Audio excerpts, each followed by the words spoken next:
Assalamualaikum warahmatullahi wabarakatuh. Perkenalkan, kami dari kelompok Piket Hari Jumat akan mempresentasikan hasil kerja kelompok kami yang membahas materi politik balas budi dan politik pintu terbuka. Anggota kelompok kami ada Amanda Alia absen 4, Cantika Azalia absen 6, Dwina Pusparanti absen 8, Fayadia absen 12, Hana Verlita absen 14, Mutia Erni absen 20, dan Naila Salsabila absen 21.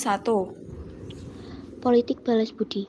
Politik etis atau politik balas budi adalah suatu pemikiran yang menyatakan bahwa pemerintah kolonial memegang tanggung jawab moral bagi kesejahteraan bumi putra.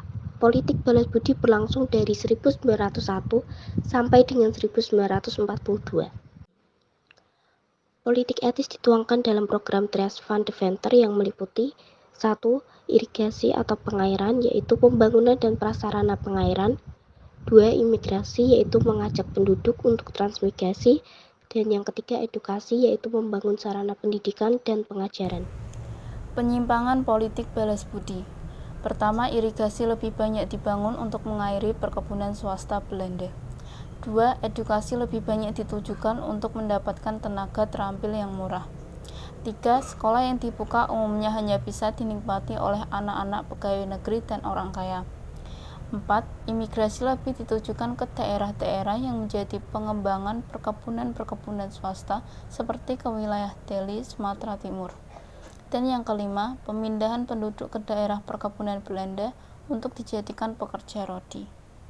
Dampak positif dari politik balas budi.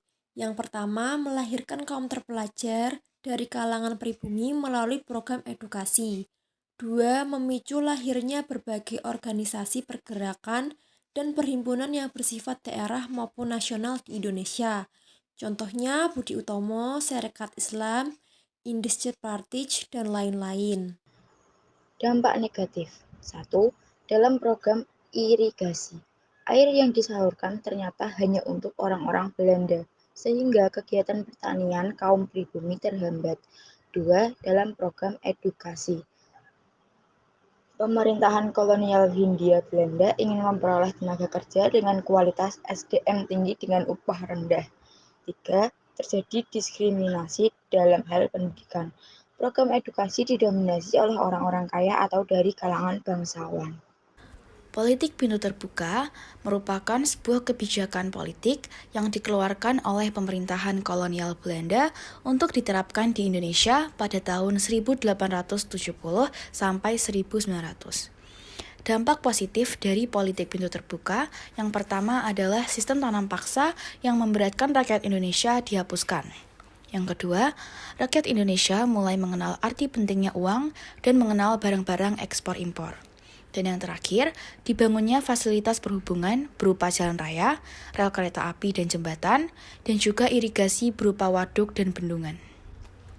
Dampak negatif politik pintu terbuka adalah 1. Rakyat semakin menderita karena ditekan oleh pemerintah dan swasta. 2. Adanya eksploitasi rakyat pribumi dan lahan produktif secara besar-besaran.